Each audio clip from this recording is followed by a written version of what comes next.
একটা শহর যেই শহরের আয়তন মাত্র ৩০৬ বর্গ কিলোমিটার, কিন্তু সেই শহরে বাস করে প্রায় ২ কোটি মানুষ। পৃথিবীর সবথেকে ঘনবসতিপূর্ণ শহরগুলোর মধ্যে এটি একটা। হ্যাঁ, আমি কথা বলছি ঢাকা সম্পর্কে। ঢাকায় এত ঘনবসতিপূর্ণ কেন? সেটি নিয়ে আজকে আমরা আলোচনা করব। কেন বাংলাদেশের কোটি কোটি মানুষ ঢাকাতেই আসছে এবং ঢাকাতেই তারা বসবাস করার চিন্তা ভাবনা করছে। আজকে সত্যির উন্মোচন করব আমরা। ট্রুথ রিভিল উইথ এজনম। Let's start this video.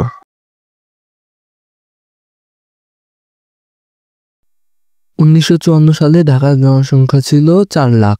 1974 সালে ঢাকার জনসংখ্যা ছিল 12 লাখ। 1991 সালে ঢাকার জনসংখ্যা ছিল 98 লাখ। বর্তমানে এই জনসংখ্যা 2 কোটি 10 লাখ। ঢাকার আয়তন 306 বর্গ কিলোমিটার। প্রতি বর্গ কিমিতে 68,000 প্লাস মানুষ বসবাস করে। সব থেকে বড় শহরগুলোর মধ্যে যেখানে নিউ ইয়র্ক সিটি প্রতি বর্গ কিলোমিটারে মাত্র 10,700 জন বসবাস করে। মুম্বাইয়ে 31,000 জন বাস করে এবং টোকিওতে 6,000 প্লাস মানুষ বসবাস করে। তাহলে তোমরা বুঝতেই পারছো ঢাকার জনসংখ্যা কত বেশি।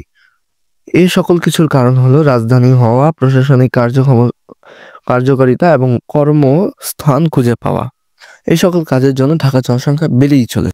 প্রতিদিন প্রায় নতুন করে 2,000 জন গ্রাম থেকে ঢাকায় আসছে নতুন করে বসবাস করতে।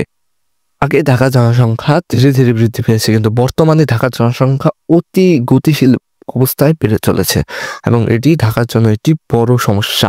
এই কারণে প্রতিদিন প্রায় অনেক সময় যানজটের কারণে নষ্ট হচ্ছে সাধারণ মানুষের। ঢাকায় এত মানুষ আসে কেন? গ্রামের স্কুলগুলো অযোগ্য, কৃষিকাজে আয় কম, চাকরি নেই, হাসপাতালে নেই আয় প্রতুল, হাসপাতালে নেই চিকিৎসা অপ্রতুল, দুর্নীতিগ্রস্ত স্থানীয় প্রশাসন। কিন্তু ঢাকায় এই সকল কিছুর কোনো কিছুই নেই। ঢাকায় উন্নত চিকিৎসা, উন্নত শিক্ষা ব্যবস্থা এবং চাকরি সবই রয়েছে ঢাকায়। তাই গ্রাম থেকে মানুষ ঢাকায় আসছে। কিন্তু বড় কথা, ঢাকার বাইরে কি শহর নেই? আছে। চট্টগ্রাম, খুলনা, রাজশাহী, সিলেট, বরিশাল এছাড়া বড় বড় বিভাগ আছে বাংলাদেশে, কিন্তু সরকার কোনো দিকেই খেয়াল দিচ্ছে না। সবকিছু নতুন নতুন জিনিস ঢাকাতেই গড়ে তোলা হচ্ছে। এই কারণেই গ্রাম থেকে মানুষ ঢাকাতেই আসছে। এই কারণেই ঢাকায় জনবহুলতা বেড়েই চলেছে। আপনি কি খুঁজবেন? বড় অফিসের হেড অফিস ঢাকায়, সরকারি মন্ত্রণালয় ঢাকায়, বড় মেলা ঢাকায়, বড় শোরুম ঢাকায়। আপনার কোনো কিছু কেনার প্রয়োজন, আপনাকে আসতে হবে ঢাকায়।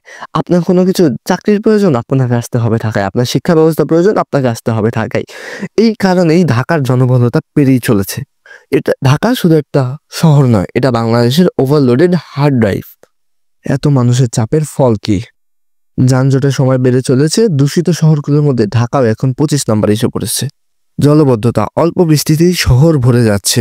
ঢাকার ফ্ল্যাটগুলোর ভাড়া বেড়েই চলেছে। এক রুম ফ্ল্যাটেরও 10 থেকে 15,000 টাকা লেগে থাকে। আর মানসিক চাপ, অপরিকল্পিত শহর মানেই মানসিক চাপ বৃদ্ধি। জাতিসংঘের এক রিপোর্টে ভেসে এসেছে 2030 সালে ঢাকা একটি অযোগ্য শহর হয়ে যাবে।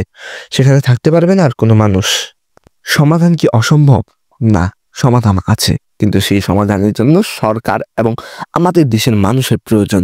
সবাইকেই নিতে হবে ভার, সবাইকেই হাতে হাত মিলিয়ে কাজ করে যেতে হবে। অন্তত 4টি শহরে বড় বড় মন্ত্রণালয় তৈরি করতে হবে। আঞ্চলিক হাব তৈরি করতে হবে, যেমন চট্টগ্রাম চাকরির হাব বা বাণিজ্যিক হাব এবং রাজশাহী শিক্ষার হাব। এরকম করে আমাদেরকে হাব তৈরি করতে হবে। গ্রাম উন্নয়ন করতে হবে, যেমন চাকরির জন্য গ্রামে বড় বড় শিল্প প্রতিষ্ঠান বা গার্মেন্টস তৈরি করতে হবে। ইন্টারনেট সুবিধা বাড়াতে হবে। হাসপাতাল ও রোড উন্নয়ন করতে হবে। এই সকল জিনিস সরকারকেই করতে হবে। আমরা যদি বিকল্প না খুঁজি তাহলে কালকে এই শহরে আমরা আর থাকতে পারবো না। এই শহর হয়ে যাবে অযোগ্য। বাংলাদেশের ইতিহাসের কোনায় কোনায় পড়ে আছে ঢাকা।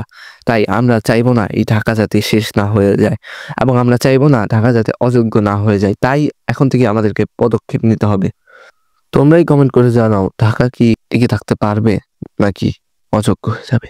ট্রুথ রিভিল উইথ এজনমের সাথেই থাকবে এবং বলবে সরকার কি এই সকল পদক্ষেপ নিতে পারবে। কমেন্ট করে জানাবে। Thanks for watching. বাই।